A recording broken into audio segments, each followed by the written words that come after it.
Welcome to my channel क्लियर खोटा में। और आज हम देखेंगे जेएसएससी के नए पाठ्यक्रम के अनुसार फर्जी डहर, जो कि doctor B N Nawadar professor B N Nawadar लिखे हैं, उनके द्वारा हम देखेंगे फर्जी डहर। तो आइए हम देखते हैं। फर्जी डहर कहानी संकलन है। इसमें कहानी का ज़्यादातर बात होगी। लेखक पंचम महतो, प्रकाशन वर्ष 2001, प्रकाशन बालीडी खोटा कमेटी। भूमिका लेखक शिवनाथ परमाणिक। कहानियों की संख्या 11 और 11 कहानी फर्जी डहर में है। कहानियों के नाम: हेरायल हाँसी, फिर दूसरा नंबर उदासी, फिर बंगाइल छुआ, फिर चौथा कर्मा, पांचवा दीदी जी, फिर रक्तबारी, डायन, चटिया, मनान, मानिक बेथा, 11वां भूत। कहानियों के प्रकार सभी कहानियों को मौलिक कहानियों का सार संचय। अब कहानी को देखेंगे विस्तार से। पहला कहानी संज्ञा। पहला हेरायल हंसी। शीर्षक का अर्थ है कि खोई हुई खुशी।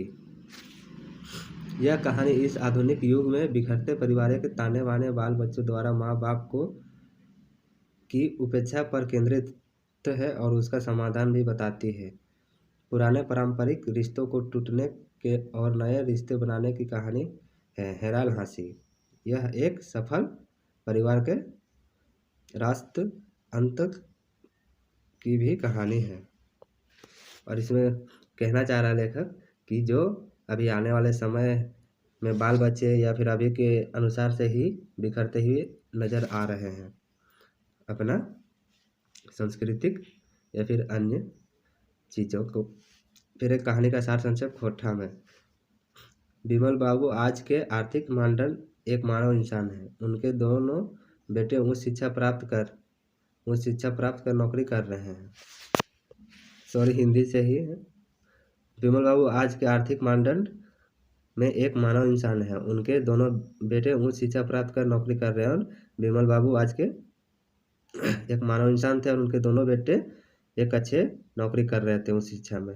बड़ा बेटा पूना में, छोटा बेटा अमेरिका में।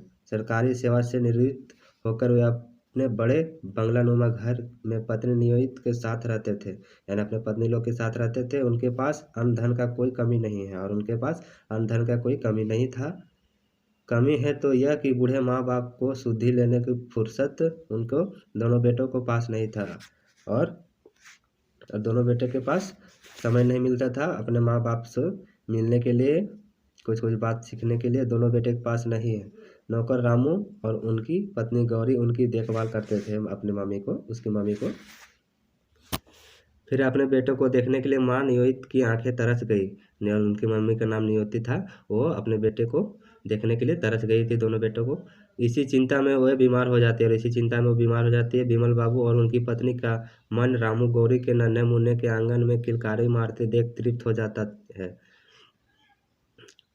नियोजित के बीमार पड़ने पर गौरी और अपने बेटा पतोहू की तरह सेवा करते हैं और वह ठीक भी हो जाती है। रामू और गौरी के इस अपनत्व भरे प्रेम, यानी अपने नहीं है उसके अलावा भी वो मेहनत कर रहे थे, अपनत्व एवं सेवा भाव से विमल बाबू की काफ़ी प्रभावित होते हैं और उनके बीच जाने अनजाने एक निष्कुश रिश्ता पनपता है।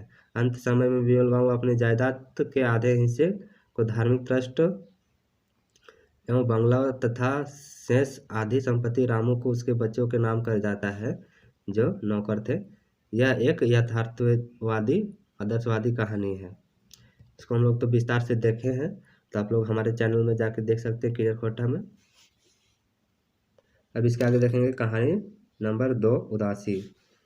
यह कहानी समाज के पसरे बेटा बेटी के बीच भेदभाव जैसे बर्ताव पर चोट करती है। और यह कहानी जो हमारे समाज में पसरे हैं, यानी फैला हुआ है बेटा बेटी के बीच भेदभाव या फिर अन्य चीज़ों के प्रति भेदभाव के प्रति कहानी बनाया गया है। कहानी में संदेश दिया गया है कि बेटी भी वह सब कुछ कर सकती है जो बेटा कर सकता है या बेटे से भी अधिक कर सकती है। बेटी के प्रति बोला जा रहा है कि बेटा जितना कर सकता है उतना बेटी भी कर सकती है। शर्त है कि बेटी को अवसर मिलना चाहिए और शर्त है कि बेटी को वो अवसर मिलना चाहिए करने को कुछ, तभी कर सकती है। यह एक अनचाही बेटी की सफलता की भी कहानी है और यहाँ कहानी में एक अनचाही बेटी को सफलता मिलती है, उसी के बारे में बताया गया है। उदासी के माँ बाप को एक बेटे की चाहत थी कि बेटा ना होकर बेटी पैदा होती और पूरा घर परिवार उदास हो जाता। फलतः बच्ची के नाम पर उदासी रख दिया जाता और उसके माँ बाप, उदासी के माँ बाप सोच रहे थे कि बेटे की जगह एक बेटी होता और उसकी जगह में सभी को उदास हो जाते और हम बेटी को पढ़ा लिखा के अच्छे मेहनत करते और अच्छा नाम वो करती। उदासी के माँ बाप एक उदासी के माँ बाप को एक बेटा होता जिनका नाम बड़े लाड़ प्यार से राजकुमार दे रखा। वह घर भर का लाडला है, उसे सारी सुख सुविधाएं मुहैया कराई जाती है। सरकारी स्कूल में ना पढ़ाकर वो महंगे प्राइवेट स्कूल में पढ़ाया जाता है।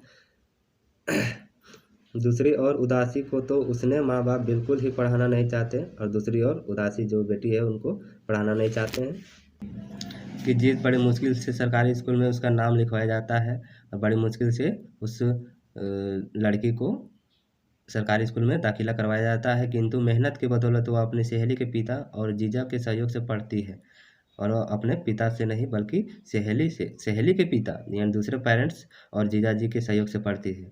मैट्रिक परीक्षा में टॉप करती है और मैट्रिक परीक्षा में वो टॉप करती है, आगे की पढ़ाई जारी रखती है और आगे की पढ़ाई जारी रखती है और वह एक डॉक्टर बनती है और वह एक डॉक्टर बनती है। उधर उसका भाई राजकुमार माँ बाप के लाड़ प्यार और बुरे लड़कों के संगत से बिगड़ जाता है और उधर जो लड़का था वो ज़्यादा लाड़ प्यार से और बुरे संगत दोस्तों लोग से बिगड़ जाता है